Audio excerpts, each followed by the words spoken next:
You know what's really frustrating? When you find a ring online that you really like, you order it, you get it in the mail, you open it up, and you try to stick it on your finger only to find out that it doesn't fit.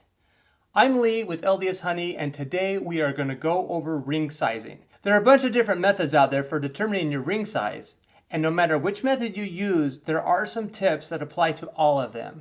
The first is you want to make sure that you measure your fingers when they're warm, because they're going to be at their biggest size, and that's your true ring size. You do not want to measure them when they're cold, because you're going to get a ring that's too small for your finger. So make sure that your fingers are warm, preferably later in the day or maybe the evening, and that will give you your true ring size. Another thing to take into consideration is the width of the band.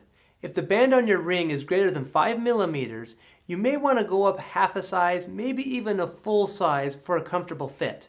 When looking at rings, you also want to know what kind it is. Is it a normal fit or a comfort fit? If you get a comfort fit, because of the curvature on the inside, it does help it slide over your knuckle easier, so it will be a looser fit. Statistically speaking, the fingers on your dominant hand are going to be thicker than the fingers on your non-dominant hand by about a full ring size. So be sure to take that into consideration when you're looking at a ring to purchase, because you want to make sure that you are measuring the finger for the ring that you're going to buy. Really, the best way to find your ring size is to visit a jeweler or a jewelry counter in any department store. Anything like Walmart, Target, a lot of them have what's called this jeweler's tool. And the jeweler's tool has all these different rings and all these different sizes. And so all you do is you kind of start in the middle and just take some, start putting it over your finger and see how it fits. Now this one, as you can hopefully see, is too big, just sliding right over my finger without any effort. So we want to go down some sizes here. So we keep going down, and it's still sliding over pretty effortlessly. There, we're getting there. And we'll try one size below that and see how that is. That's it. What you want it to do is you want a little bit of resistance as you're going over that knuckle. You don't want to force it, but that knuckle is usually the thickest part of your finger. And you want to hit that because that's what's going to keep your ring on your finger. So that's my size right there, and that is my size. Now if I go below that, it gets a little tight going over that knuckle. That's too tight, and you do not want it too tight for obvious reasons. If you keep going below, I can't even get it over the knuckle. So basically, you want to find one that's going to just barely go over that knuckle. There's going to be a little bit of resistance there, but it's going to hold it in place, and then you'll know you have the right size. If you don't want to visit the jeweler or you don't have time to make a trip, another thing that you can do is on our website we offer what's called this Multisizer ring sizing gauge. It's this little plastic thing that you put around your finger. It has the sizes right here on the thing telling you what they are. So it has the full and half sizes. And so all you do with one like this is you put it around the finger that you want to get the size, and you feed it through the thing and you just pull it until it is about that size. And again, you can, just like the other tool I was using, you can slide this up and down your finger to find the size. And that actually is my size right there. On my ring finger on my left hand is a size 8. And I have skinny fingers. And that is what you want. Now if I put this out to a 9, you know, it goes on too easily. There isn't any resistance at that knuckle. If I tighten it, and this is what you don't want to do, you don't want to stick it down there and tighten it and say, oh, I'm a size 6. No. Look, my finger's like turning red. So this is what you want to do right there. For me, that's an 8. If I take another finger and do my pinky, get down there, that's too tight. There, so like my pinky is a size 7. We do offer this plastic ring sizer on our website for customer convenience. It's about $1, free shipping. And if you don't know your ring size, I would probably get one of those or visit the jewelry counter to make sure you are getting the right size before you order your ring. If time is of the essence and you can't visit a jeweler's shop and you don't have time to wait for the plastic ring sizer to get to your house, you can print what we have online, our ring sizing chart. It's available there and you can print it off. You just want to make sure that when you print it, that it is printing to scale at 100%. You don't want it scaling up or scaling down, but you want to make sure it's the original size.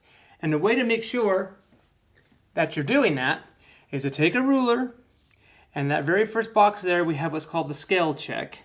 And we're going to take a ruler and we're going to line it up, and we're going to make sure that an inch really is an inch.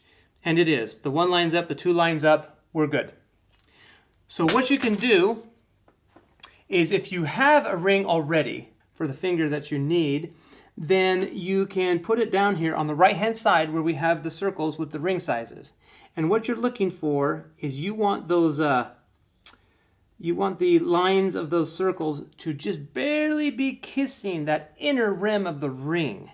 And that's what I just found right here. This is a size 9 ring, and it is just barely kissing the edge. If I go down to a size 8.5, I see some gray in there. So I know that the ring is bigger than 8.5. 9 is perfect. If I go to 9.5, I lose the line. I can't see the line the whole time.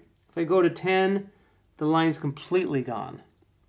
So 9 is what I know that this ring is, so that makes it easy. So if you don't have an existing ring, you can just cut out our paper test strip. And basically this paper test strip is the paper equivalent of our plastic one that I discussed earlier. So all we do is we're going to take our scissors, we're going to come here on the page, and we are going to cut out the strip. Now as you're cutting, there is a slit you're going to leave right here that we're going to cut a little bit later where it's going to feed through.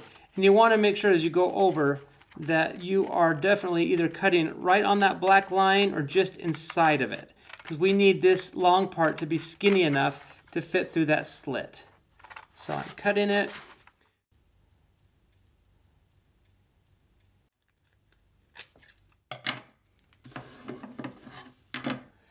Okay, so once we've cut out our paper test strip, we just need to make that slit. I have found the easiest way is just to fold that in half right there, and to take the scissors and just give it a little cut. We don't want to break the slit because we're going to be feeding this other end through. Feed it through the back end, like so. And once we get that, we can stick it on our finger.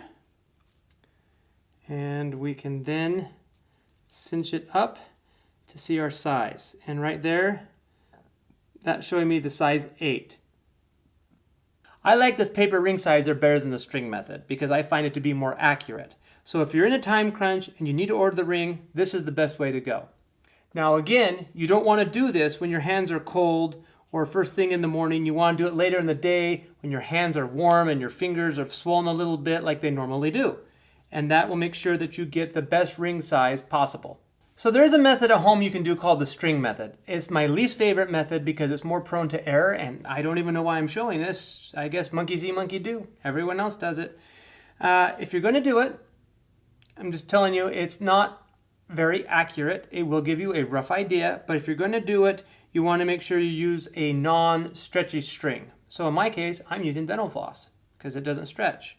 So you're going to take it, and it is easier if you have someone helping you with this. You're going to take it, you're going to wrap it around the finger where you want your ring. You can either cut it at that point or you can mark it. So in my case, I'm going to use a Sharpie, and I'm going to make sure it's right there where they line up. Just gently mark that. And then I am going to take my scissors and I am going to cut that mark where the two ends met. So now I have my little string size. So I'm going to take my little dental floss string. I'm going to put him down next to the ruler here on the centimeter side, and I'm going to measure him out. And he comes out to about a little more than 5.5 centimeters, which is like probably 55, 56, 57 millimeters. So we have a conversion chart on the website. And if we take the conversion chart and we look at it, 56